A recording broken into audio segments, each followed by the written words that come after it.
Ya, bertemu lagi dengan saya, Subhan Arif, di kuliah Petrologi. Kali ini kita masuk ke pembahasan ketujuh mengenai batuan sedimen. Di video kali ini adalah tentang pengantar batuan sedimen. Jadi, seperti apa batuan sedimen secara umum akan dijelaskan pada bagian ini sebelum UTS. Jadi, minggu depan kalian akan UTS.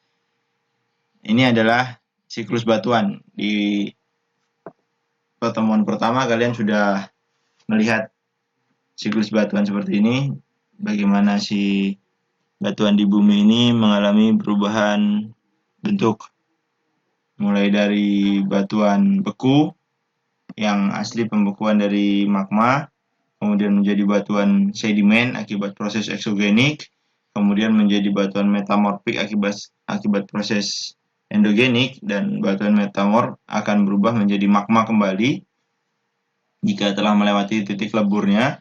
Batuan sedimen pun saat melewati titik leburnya dia akan berubah menjadi magma. Kemudian batuan beku sendiri saat dia melewati titik lebur dia akan berubah menjadi magma setelah dia melalui fase metamorfism. Nah, kali ini kita akan bahas tentang batuan sedimen. Jadi batuan sedimen kaitannya adalah dengan proses eksogenik. Semua proses yang ada di permukaan atmosferik dia akan mempengaruhi seluruh batuan yang ada di bumi, baik batuan beku, batuan sedimen itu sendiri maupun batuan metamorf. Prosesnya ada ini, ada weathering atau pelapukan. Pelapukan karena cuaca, pelapukan karena suhu. Jadi pelapukan secara umum dibagi menjadi 3, pelapukan mekanik, pelapukan kimia, atau pelapukan biomekaniknya. Jadi itu yang mempengaruhi dia. Setelah dia terlapukan, dia akan mengalami yang disebut sebagai erosi. Erosi, kemudian tertransportasi, terdeposisi, kemudian dia mengalami litifikasi atau proses yang lebih lengkap adalah diagenesis. Mulai dari kompaksi, sementasi, sampai dia menjadi batuan sedimen. Nanti sedimen ada 3 jenis secara umum, kita akan bahas di pertemuan ini. Jadi titik berat kita adalah pada batuan sedimen. Ini adalah batuan yang paling banyak tersingkap di permukaan bumi, sekitar 70%. Di kuliah yang pertama kita membahas tentang persebaran batuan di bumi, di litosfer. Jadi di litosfer memang 75% adalah batuan beku dan batuan metamorf. Tapi yang tersingkap di permukaan 75%-nya adalah batuan sedimen. Jadi dia menutup, karena batuan sedimen prosesnya adalah proses eksogenik sehingga dia jadi penutup di permukaan bumi. Nah, ilmu yang mempelajari khusus tentang batuan sedimen disebut sebagai sedimentologi. Jadi sedimentologi adalah ilmu yang mempelajari batuan sedimen, mulai dari bagaimana dia terbentuk, proses-prosesnya, bagaimana mengidentifikasinya, di mana dia terbentuk, itu dipelajari di mata kuliah atau di ilmu sedimentologi. Jadi salah satu cabang dari ilmu geologi yang membahas secara khusus batuan sedimen, mempelajari batuan sedimen atau endapan-endapan dengan segala prosesnya. Jadi proses-proses yang ada di dalamnya digunakan untuk melakukan identifikasi di mana dia terbentuk, di mana dia terendapkan. Sedimentology is the study of the process of formation. Jadi formasi batuannya, transport and deposition of material that accumulates as sediment in continental and marine environment, and eventually from sedimentary rock. Jadi advance-nya dari si sedimentologi adalah stratigrafi.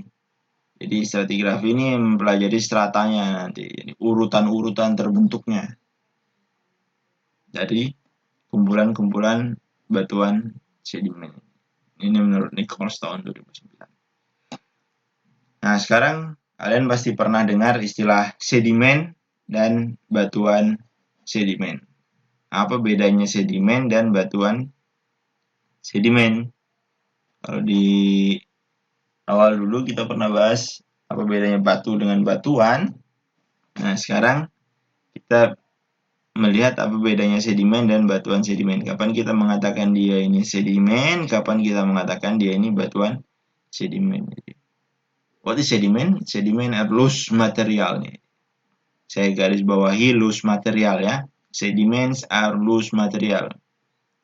Seperti rock fragment, butiran mineral, dan pecahan-pecahan cangkang yang tertransport oleh angin, air, es, atau gravitasi. Ini yang disebut sebagai agen geologi. Jadi agen geologi itu ada angin, air, es, dan gravitasi secara jatuhan. Nah, sedimen berasal dari batuan yang sudah ada sebelumnya. Sediment come from already existing rock. Jadi dia terbentuk, dia berasal dari batuan yang sudah ada sebelumnya. Batuan apa? Batuan beku, batuan metamorf, atau batuan sedimen itu sendiri. Yang mengalami pelapukan dan tererosi. Nah, kemudian ini tadi sedimen ya. Sedimen adalah loose material yang berasal dari batuan lain. Kemudian sedimentary rock atau batuan sedimen itu adalah bentuk ketika sedimen tadi telah mengalami proses sementasi. Jadi mereka tersemenkan bersama. Jadi satu agregat itu.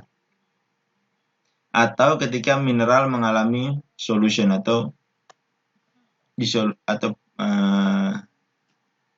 pencucian atau mengalami perubahan bentuk. Nah, ini adalah proses terbentuknya batuan sedimen. Yang pertama adalah weathering dari batuan aslinya, dari batuan asalnya. Jadi pelapukan dari batuan asalnya, kemudian dia mengalami erosi dan transportasi. Ini adalah proses pertama. Kemudian transportasi dia mengalami deposisi. Deposisi ini adalah proses kedua. Jadi terdeposisi itu artinya terendapkan. Setelah dia lapuk, dia tererosi oleh agen geologi tadi, tertransportasi oleh agen geologi lagi, dan dia mencari daerah paling rendah untuk dia berhenti bergerak. Jadi dia tergerakkan terus menuju ke daerah paling rendah, terbawa oleh ketiga agen tadi. Kemudian dia akan mengalami deposisi pada satu yang disebut sebagai cekungan. Cekungan itu bentuk cekung dari muka bumi. Bisa danau, bisa rawa, bisa sungai, bisa laut yang paling besar. Dia mengalami deposisi atau pengendapan. Nah, setelah mengalami pengendapan, dia mengalami yang disebut sebagai diagenesis. Jadi diagenesis ini mulai dari proses kompaksi, sementasi, solidifikasi, sampai diagenesis berikutnya. Jadi diagenesis adalah proses yang merubah sedimen menjadi batuan sedimen. Jadi yang material loose tadi, material lepas tadi, mereka terkompakkan, terperas, jadi airnya ditekan keluar oleh tekanan pemendaman atau burial, kemudian dia mengalami sementasi. Jadi dia tersemenkan, terikat satu agregat dengan agregat yang lainnya. Perlu diingat bahwa ini adalah proses terbentuknya batuan sedimen klastik. Jadi batuan sedimen nanti ada beberapa jenis. Ini adalah jenis sedimen yang klastik atau yang berbutir. Jadi dia mengalami proses pelapukan, transportasi, dan deposisi secara umum. Ini adalah proses terbentuknya batuan sedimen klastik. Secara umum ini adalah gambaran pembentukan batuan sedimen. Nah, ini prosesnya.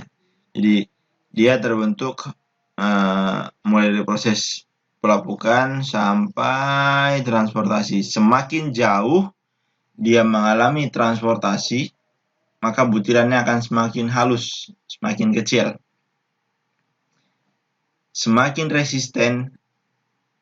tidak resisten mineral, maka dia akan semakin cepat dia menjadi kecil. Semakin jauh, maka dia akan semakin membundar bentuk butirnya. Ini contohnya. Ini coarse gravel, berarti gravel yang masih besar-besar, ini menandakan dia masih dekat dengan sumbernya. Nah, kalau dia sudah berada di daerah hilir sungai, di hilir dia akan memiliki ukuran butir yang halus. Ini adalah contohnya di sini diberikan silt atau lanau dan lempung. Nah, ini adalah jenis-jenis batuan sedimen. Nah, ini penting sekali untuk kalian pahami bahwa batuan sedimen itu dibagi menjadi secara garis besar ada dua, klastik dan non-klastik. Mungkin kalian nanti akan melihat ada beberapa pengelompokan batuan sedimen yang membagi dia menjadi klastik, biogenik, dan chemical. Jadi ada klastik, biogenik, dan chemical. Tapi saya merasa ini pembagian yang paling simpel dibuat oleh Gary Nichols tahun 2009. Jadi dia membagi batuan secara umum menjadi klastik dan non-klastik. Apa yang membedakan keduanya? Yang ini berbutir,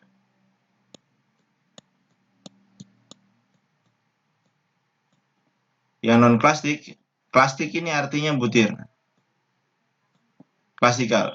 Klasik ini artinya butir. Non-plastik artinya tidak berbutir. Jadi non-plastik ini tidak berbutir. Jadi saat kalian melihat batuan yang tidak interlocking kristalnya, jadi perbedaan dia dengan batuan sedimen, dengan batuan beku adalah kristal atau mineralnya interlocking atau tidak, penyusunnya interlocking atau tidak, atau dia bahkan tidak tersusun oleh kristal tapi oleh pecahan batuan. Itu udah menandakan bahwa dia bukan lagi batuan beku. Kemudian saat kita tahu dia bukan batuan beku, berarti dia kemungkinan adalah batuan sedimen. Karena kita belum bahas batuan metamorf, nanti kita akan bahas bagaimana kita melihat batuan metamorf memiliki perbedaan terhadap batuan sedimen dan batuan beku. Kemudian perhatikan apakah dia berbutir atau tidak. Jika dia memiliki butir, maka dia termasuk batuan sedimen klastik. Jika dia tidak memiliki butir, maka dia non-klastik. Nanti kita akan lihat butirannya itu apa aja. Jadi ini dulu harus clear. Plastik adalah memiliki butir, non-plastik tidak memiliki butir. Nanti dilihat dari cara pendeskripsiannya. Dia akan memiliki ukuran butir, bentuk butir, sortasi, kemas. Nah, ini semua adalah sifat dari si plastika atau material butiran. Pertama ini perhatikan dulu. Dia berbutir dan tidak berbutir. Ini adalah kunci dari pemahaman kalian tentang batuan sedimen,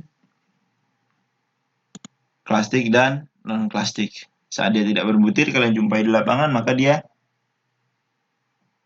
non-plastik. Saat dia memiliki butir, entah itu butirannya pasir, lempung, lanau, atau gravel, bongkah, kerakal, kerikil, itu dia masuknya sebagai klastik. Jadi klastik itu ukuran butirnya seberapa? Mulai dari 1/256 sampai lebih dari 256 mm. Ya. Nah ini, sekarang kita turunkan lagi garisnya ke bawah. Klastik yang pertama ada vulkanik klastik. Vulkanik klastik ini adalah material, ini kenapa batuan berplastik itu khusus dibahas nanti di vulkanologi, karena kalian akan melihat di sini ya bedanya.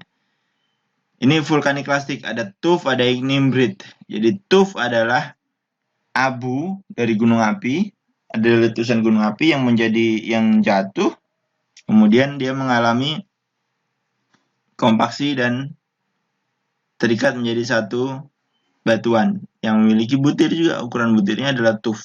Nah, ini disebut sebagai vulkanik klasik. Tapi dia prosesnya bukan dari pelapukan, tapi dari hasil letusan gunung api. Nah, itu bedanya. Jadi dia bukan berasal dari proses pelapukan tuff dan ignimbrite ini. Ini sama-sama batuan letusan gunung api menghasilkan partikel-partikel yang berukuran abu dan berukuran kasar seperti ignimbrite ini, kemudian menjadi satu agregat bersama yang disebut sebagai batuan. Nah, dia membentuk tuff dan ignimbrite. Ini sebagian ahli dia akan menggolongkan seperti Nichols, dia menggolongkan menjadi bagian dari batuan sedimen, tapi golongannya adalah vulkanik klastik. Kenapa? Karena dia berbutir, bukan interlocking. Nah, dia menggolongkannya ke dalam batuan sedimen. Tapi batuan sedimen yang memiliki sumber langsung dari gunung api, bukan dari hasil proses yang kita bahas di atas tadi. Ada weathering, ada erosion, ada transportation, ada deposition. Nah, tapi di sini dia langsung tanpa mengalami erosion, tanpa mengalami pelapukan, dia langsung mengalami transportasi dari angin, dia terdeposisi pada satu lingkungan, kemudian dia mengalami diagenesis menjadi satu batuan. Kemudian ada teriggenous klastik. Nah, ini yang batuan sedimen klastik pada umumnya. Ada mud rock, ada sandstone, ada konglomerat, termasuk di dalamnya nanti ada breccia. Itu adalah batuan sedimen klastik yang secara umum yang para geologis mensepakati bahwa ini adalah batuan sedimen yang mengalami proses pelapukan, erosi, dan transportasi kemudian terdeposisi. Jadi ini, kalau ini mengalami proses pelapukan dan erosi. Sementara vulkanik klasik dia tidak mengalami proses tersebut. Kemudian di sini ada karbonat. Karbonatnya dia punya dua kaki nih. Satu di klastik, satu di non-klastik. Nah, nanti kita bahas ini terakhir ya.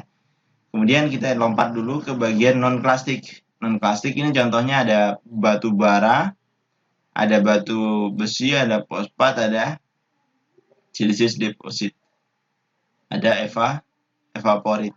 Nah, ini contoh yang batuan non-klastik. Dia tidak berbutir nih. Batu bara ini kalau kalian lihat dia masif seperti obsidian, tapi dia lebih ringan dan lebih brittle. Ini adalah batu bara. Asalnya dari mana? Dari biogenik. Nah, ini dibagi lagi biasanya. Ada sebagian ahli yang membagi ini menjadi kelompok biogenik. Nanti ada chert atau rijang. Nah, itu juga sama. Kalau ironstone ini dia didominasi oleh batuan sedimen yang dominan besi, banded iron. Kalian bisa lihat di lab itu ada sampel banded iron yang kita punya. Ini adalah terbentuk oleh proses ini kimia dan biologi digabungkan. Nah, ini ada proses evaporasi. Jadi proses evaporit. Ini kalau evaporit dominan dia adalah proses kimia. Jadi dia mengalami penguapan dan mengalami presipitasi nanti. Yang tidak menguap menghadap. Contohnya dia akan membentuk si halide rock. Dia akan membentuk batuan karbonat yang kristalin. Itu adalah proses dari batuan beku non plastik. Jadi dia tidak berbutir, dia kristalin. Tapi prosesnya dari evaporasi dan presipitasi. Nah, karbonat kalau ini kan dia clear nih, kakinya ada di non plastik, dia nggak sampai ke plastik. Nah, kalau karbonat dia punya dua kaki nih, ada yang di plastik, ada yang di non plastik. Jadi kalian harus perhatikan kapan si batu gamping, karbonat yang di sini yang dimaksud adalah batu gamping. Kapan si batu gamping dikatakan dia sebagai batuan plastik dan dikatakan sebagai batuan non plastik. jika si batu gamping tersebut penyusunnya adalah in situ material atau koral yang masih utuh, dia belum mengalami transportasi, artinya dia tumbuh di situ si koralnya, kemudian dia mati di situ, menjadi batu di situ, ditandai dengan bentuknya yang masih utuh, orientasinya masih jelas, si koralnya, nanti kita akan bahas di batuan karbonat. Dia dikatakan sebagai batuan karbonat yang non-plastik.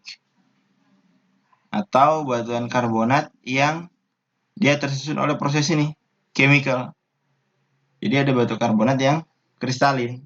Jadi dia berada pada lingkungan yang panas sehingga dia mengalami proses evaporasi yang tinggi sehingga dia terbentuk batuan karbonat yang kristalin. Nah, kalau batuan karbonat yang klastik, dia akan memiliki bentuk butir. Dia akan memiliki butiran. Butirannya dari mana?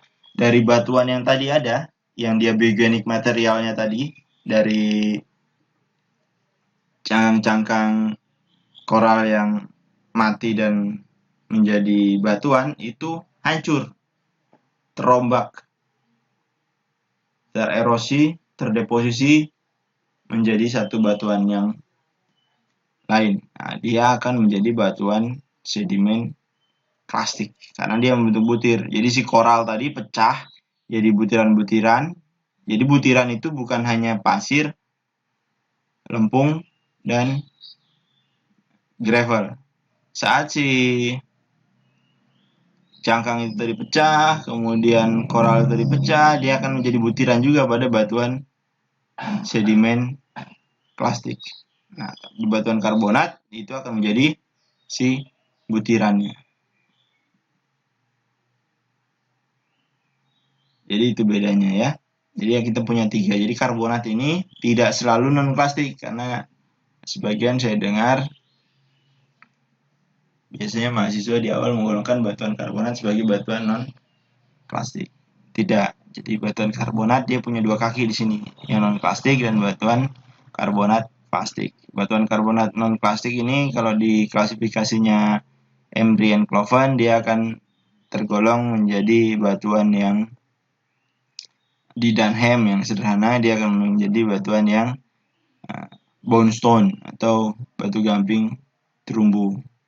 Nah, kalau yang di plastik dia akan punya nama Radstone, kemudian dia akan punya packstone, waxstone, mudstone, itu akan menjadi batuan sedimen karbonat yang plastik. Ya, nah, kemudian kita lihat komponennya di dalam batuan itu tadi apa aja. Jadi si vulkanik plastik dia punya komponen dari mineral-mineral yang berbeda. Contohnya kuarsa, mica, feldspar, kalsit ini yang berasal dari langsung dari si hasil erupsi batu gunung api. Atau ignimbrite ini dia punya litik fragmen. Jadi ada mineral grain, ada litik fragmen. Nah, litik fragmen ini. Jadi sebenarnya litik itu adalah batuan tapi bentuknya kecil. Nih, litik itu bentuknya kecil. Bentuknya kerikil. Ya kan lebih halus dari kerikil. Dia berbentuk berupa batuan. Jadi apa bedanya batuan sama mineral? Batuan itu terdiri dari berbagai material. Mineral tunggal. Jadi kuarsa, kalau kuarsa sendiri ya disebut sebagai mineral. Kalau kuarsanya berkumpul menjadi satu agregat disebut kuarts sandstone kalau dia sebagai batu pasir.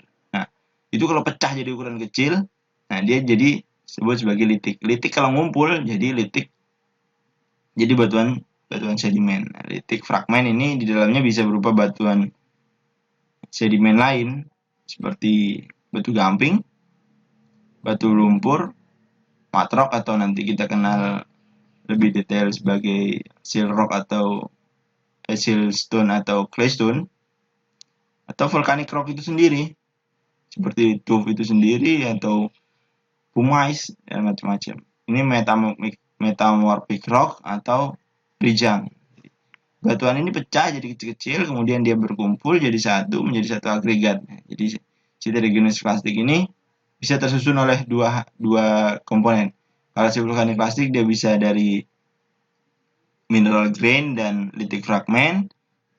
Trigonus plastik juga sama, dia bisa tersusun oleh mineral grain, misalnya dominan kuarsa, jadi batu pasir kuarsa nih, quartz sandstone.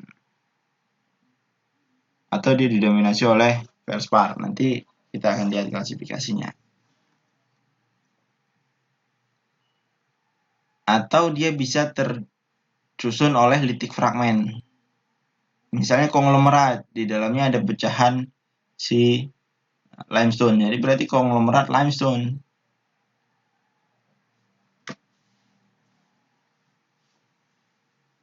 Atau misalnya di dalamnya ada andesit, ukurannya berbutirnya runcing-runcing, berarti andesit brexia atau brexi andesit.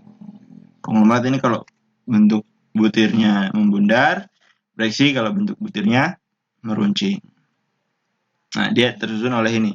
Jadi si vulkanik klasik dia punya dua jenis material, mineral grain dan litik fragment.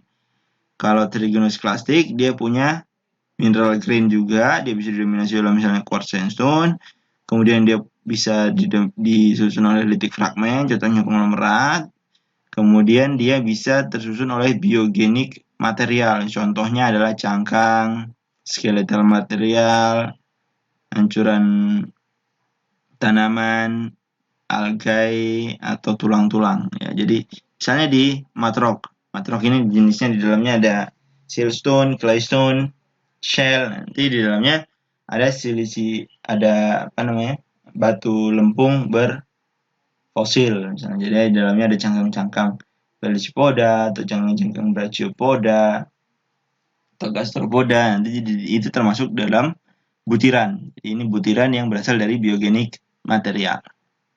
Jadi dia punya 3 sumber nih yang trigonus plastik. Butirannya bisa berupa mineral, butirannya bisa berupa litik fragment, butirannya bisa berupa material biogenik dari cangkang, koral, tulang, dan lain-lain yang bisa menjadi fosil di dalam batuan sedimen plastik yang berukuran halus itu. Nah, kemudian karbonat yang tadi dia punya 2 kaki nih. Saat dia berada pada batuan sedimen plastik, karbonat plastik, maka dia akan punya litik fragmen nih, pecahan dari si batu gamping itu sendiri. Yang menjadi batu gamping yang lain yang sifatnya adalah plastik berbutir. Atau karbonat saat dia berada pada non-plastik, dia bisa punya kaki di chemical. Jadi batu gamping kristalin. Itu contohnya yang murni dari chemical. Kalau biogenik ini dia bisa 2 nih.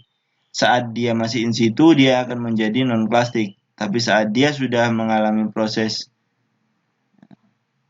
detrital atau menjadi hancuran, dia akan menjadi material plastik. Artinya dia akan berbutir. Nah, kemudian ini contoh yang batuan lainnya, dia bisa berasal dari 2. Coal misalnya dia dari biogenik material. Kemudian kayak iron fosfat, silicious deposit, dia berasal dari chemical. Evaporasi dia cuma punya 1 kaki. Dia cuma bisa berasal dari chemical proses clear kalau itu. Dia contohnya adalah halite rock. Nah, itu batuan sedimen. Ada pertama kalian pahami saat kalian mengidentifikasi batuan sedimen ini, apakah dia berbutir atau tidak. Kalau tidak ada butirnya, berarti dia masuk ke non-plastik. Kalau dia berbutir, dia masuk ke plastik. Kemudian perhatikan lagi, materialnya dia berasal dari gunung api, atau dia berasal dari rombakan batuan lain, atau dia berasal dari biogenik material. Kalau dia berasal dari biogenik material, kita lihat apakah dia batuan karbonat atau bukan, atau dia batuan silisi plastik yang memiliki kandungan biogenik.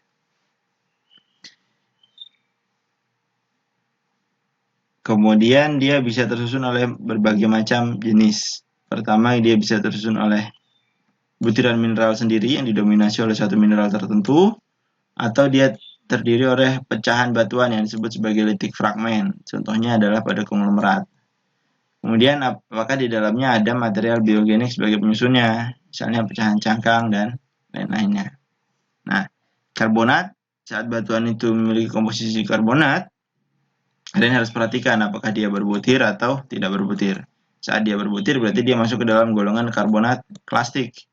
Saat dia tidak berbutir, maka dia akan masuk ke dalam golongan karbonat non-plastik. Kemudian yang lainnya adalah contohnya dari batu bara, dari ironstone. Nah, ini bisa terbentuk oleh biogenik material seperti tumbuhan-tumbuhan yang mati terendapkan, dia akan menjadi batu bara mengalami proses karbonisasi, atau dari konsentrasi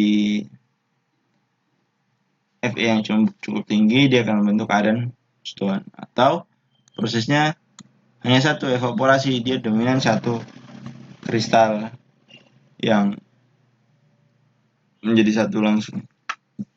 Itu disebut sebagai batuan sedimen non-plastik, chemical process. Nah, nanti kita akan bahas di pertemuan berikutnya bagaimana mengidentifikasi batuan sedimen plastik sebelum masuk ke batuan sedimen non-plastik. Jadi untuk hari ini kita akan bahas tentang material itu dulu ya. Ini kalian dengarkan, perhatikan terutama pada bagian pembagian antara batuan sedimen plastik dan non-plastik, karena itu penting sekali untuk mengidentifikasinya. Jadi sekian untuk video kali ini, semoga jelas. Jika ada yang perlu ditanyakan, kalian bisa langsung menuliskan komentar pada kolom komentar. Terima kasih, selamat pagi, assalamualaikum warahmatullahi wabarakatuh.